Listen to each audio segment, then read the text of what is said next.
मित्रों नमस्कार। I am colonel Shrivastava. आज फिर आपके सामने एक बहुत ही सुंदर सा विषय लेकर उपस्थित हुआ हूँ। ये विषय है, कैन यू चेंज हार्ट? क्या हम हृदय परिवर्तन कर सकते हैं? अपना तो आप कर सकते हैं, मैं दूसरे के हृदय परिवर्तन की बात करता हूँ। यानी अपने विचारों से हम दूसरे के मन को हम कंट्रोल कर सकें। इज इट पॉसिबल और नॉट पॉसिबल, ये हम देखते हैं। उसके पहले एक छोटी सी स्टोरी। आप सब महात्मा बुद्ध के बारे में जानते हैं। तो महात्मा बुद्ध जो हैं वो पूरे इस भारतवर्ष में भ्रमण करते थे, स्थान स्थान में जाकर बहुत सारी अच्छी बातें बताते थे। तो वो एक बार एक जगह से दूसरी जगह जा रहे थे, तो वहाँ पर उन्होंने क्या देखा कि बहुत सारे गांव के लोग आ गए। बोले आप इस रास्ते से बिल्कुल नहीं जाना। तो बुद्ध ने पूछा क्यों, ऐसा क्या है इस रास्ते में? तो उन्होंने बोला वहाँ पर एक अंगुलीमाल नाम का एक व्यक्ति है जो 999 लोगों की हत्या कर चुका है और उनकी उंगलियां काटकर अपने गले में पहनता है। बहुत ही भयानक है, उसको देखते ही लोग बेहोश हो जाते हैं। वो सिर्फ अब एक व्यक्ति का प्रतीक्षा कर रहा है, क्योंकि उसका एक प्रण है, उसका एक रेजोल्यूशन है कि मुझे 1000 लोगों के काट करके उंगलियां अपने गले में पहननी है। तो बुद्ध ने उन्हें सुना। बोले देखो, आपका उसका वो काम है वो कर रहा है, जो मेरा काम मुझे ईश्वर ने दिया है वो मैं कर रहा हूं, तो मैं तो इधर से जाना ही है। तो अब बुद्ध चल पड़े तो उनके पीछे पीछे शिष्य भी चल पड़े। शिष्य तो उनको छोड़ नहीं सकते थे। तो अब जब ये आगे चले तो वहां पे आगे वो अंगुलीमाल आ गया सामने। देखते ही उसने बोला कौन है वहीं, ठहर जाओ। तो बुद्ध रुक गए। बोले लो, आप जो बोलो मैं वो करूंगा, जो भी आप आज्ञा दोगे मैं सब मानूंगा। अंगुलीमाल ने बोला यहां तो हर कोई मेरी आज्ञा मानता है और तुम कोई नए अनोखे विशेष तो हो नहीं। तुम्हारी आज मैं हत्या करूंगा और तुम्हारी उंगलियां काटकर मैं ये अपने 1000 मनके की माला पूरी करूंगा। बुद्ध ने कहा ठीक है, आप ऐसा कर लीजिए। तो बोले तुमको डर नहीं लगता? बोले डर किस चीज का? तुम जो देख रहे हो ये शरीर है, मेरी आत्मा तो अमर है। बोले देखो ये सब मुझे नहीं मालूम, तुम्हारा क्या अमर है क्या मरना है, मैं ये जानता हूं कि मुझे तुम्हारी हत्या करनी है। बोले ठीक है कर लो। बोले तुमको डर नहीं लगता? नहीं, मुझे कोई भय नहीं लगता। बुद्ध मुस्कुराते रहे। अंगुलीमाल के सामने जो आता था वो भय से कांपता था, डर जाता था, बेहोश हो जाता था। लेकिन उसने देखा ये तो अलग से ही एक व्यक्ति हैं जो ना तो डर रहे हैं ना कुछ, और कह रहे हैं कि मैं मरने को तैयार भी हूं, इन्हें मृत्यु का भी भय नहीं है। बोला अच्छा ठीक है, मैं आज तुमसे बहुत खुश हूं, बहुत प्रसन्न हूं, तुम कुछ मांग लो, लेकिन हाँ यहां से भागने के बारे में मत सोचना, मारूंगा तो मैं तुम्हें निश्चित तौर से।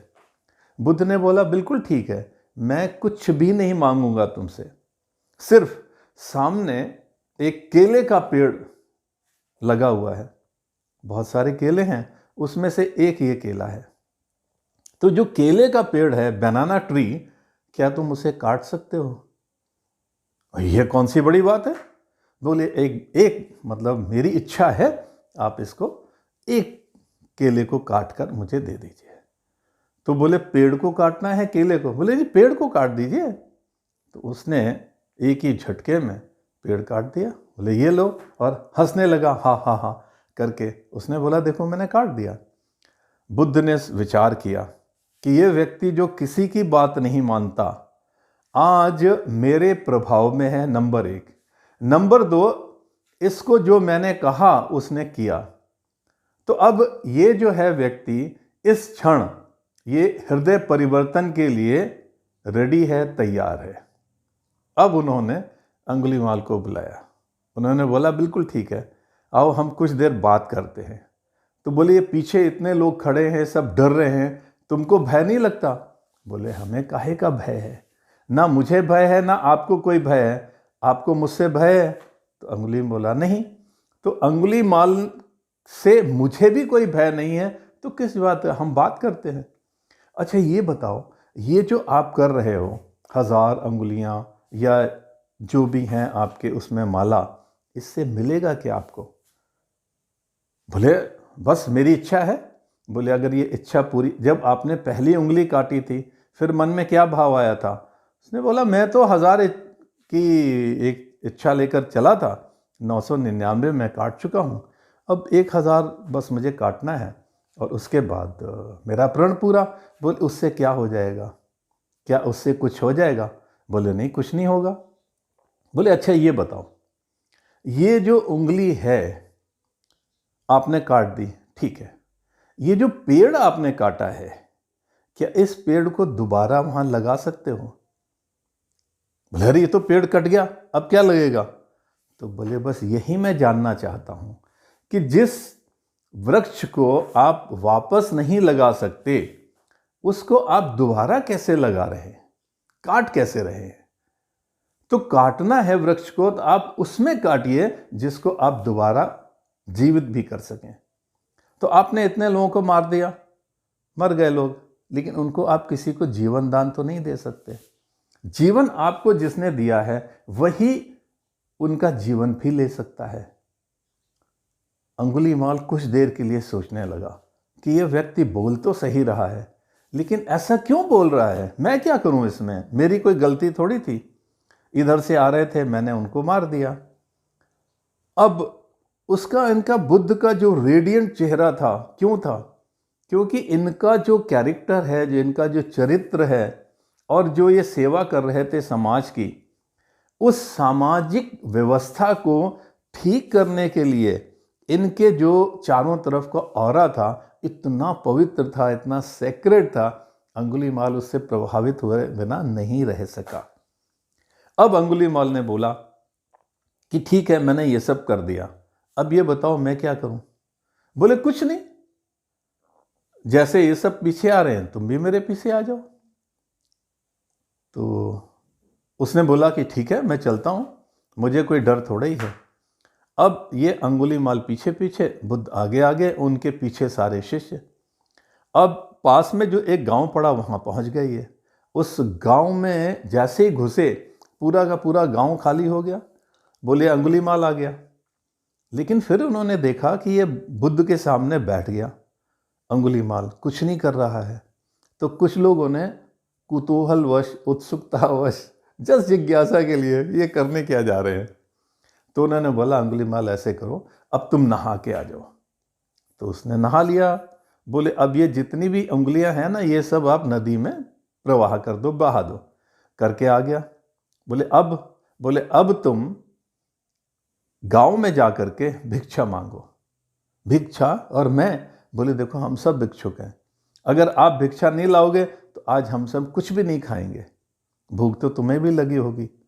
बोले हाँ लगी तो है, लेकिन भिक्षा, अच्छा ठीक है जाता हूँ। अब वो गया वहाँ से। अब लोगों ने उसको पत्थर मारे, उसके ऊपर उन्होंने प्रहार किए, बदला था। जिन जिन लोगों के इन्होंने जिनको मारा था उनके अंदर तो बहुत व्यथा उमड़ी हुई थी। तो अभी ये सारा कुछ करके जब ये वापस आया तो बुद्ध ने बोला कि क्या तुम भिक्षा लाए? बोले भिक्षा कुछ नहीं मिली। बोले ये इतना घाव और ये सब कैसे हो गया? लोगों ने पत्थर मारे। तो तुमने कुछ नहीं किया? बोले आपकी आज्ञा थी, मैं तो उसी आज्ञा में गया था भिक्षा लेने के लिए, किसी ने कुछ नहीं दिया तो मैं वापस आ गया। तुम्हें क्रोध आया? बोले हाँ आया तो, लेकिन मैंने अपने आप को रोक लिया। बोले बस अब तुम्हारा जो है हृदय परिवर्तन हो चुका है, अब तुम्हें और कुछ करने की आवश्यकता नहीं है, अब तुम सिर्फ हमारे उसमें पीछे पीछे आओ और हमारा मार्ग अनुसरण करो। और फिर बुद्ध ने अपना हाथ उसके ऊपर रखा। अब हाथ जो उन्होंने ऊपर रखा उसका प्रभाव था कि वो इसका जो दर्द था वो मिट गया। बोले अब दर्द हो रहा है? बोले नहीं। तो अगर आप संसार में बाकी लोगों को अगर आप देखें, जीसस क्राइस्ट लेपर्स के ऊपर वो हाथ अपना रखते थे, ठीक हो जाते थे। ऐसे अनेक उदाहरण मिल जाएंगे आपको इस संसार में जहाँ पर ये दिव्य आत्माएं, दिव्य पुरुष लोगों का दुख दूर कर देते हैं, चेंज ऑफ हार्ट हो जाता है। तो ये जो हृदय परिवर्तन है, ये वही व्यक्ति कर सकता है जो अपने को परमात्मा से मिला ले। तो आत्मा को परमात्मा से मिलाने का जो योग है, बस वही है इस जीवन का मूल सिद्धांत, मूल रहस्य। इस तरीके से हम हृदय परिवर्तन दूसरों का कर सकते हैं। पहले हम अपना हृदय परिवर्तन करें, हर एक को उसी की दृश्य देखें कि हर एक में वही परमात्मा दिख रहा है। तो आत्मा और पर आत्मा, मतलब दूसरे की आत्मा, अगर एक जैसी हमें दिखाई पड़ने लगे, सारे जीवों में जितने भी लिविंग बीइंग्स हैं, everywhere if I see the same, एक परमात्मा, ओनली वन, एक ओंकार, बस, तो फिर हमारे अंदर एक ऐसा परिवर्तन आएगा, परमात्मा तो हमारे अंदर ही है। हमें ये पता नहीं था परमात्मा है कहाँ, वो यहीं है। और जैसे ही हमारी उसके साथ में, परमात्मा के साथ हमारा मिलन होता है, सारी चीज़ें ठीक होने लगती हैं और हमारे अंदर वह डिवाइन लव, वह परमात्मा का प्रेम हमारे अंदर जग जाता है। मैं आज इसके साथ आप सब लोगों से विदा लेता हूँ। नेक्स्ट सत्र में फिर हम आपसे मिलेंगे और फिर कोई और अच्छी सी बात करेंगे। नमस्कार, आप सबका कल्याण।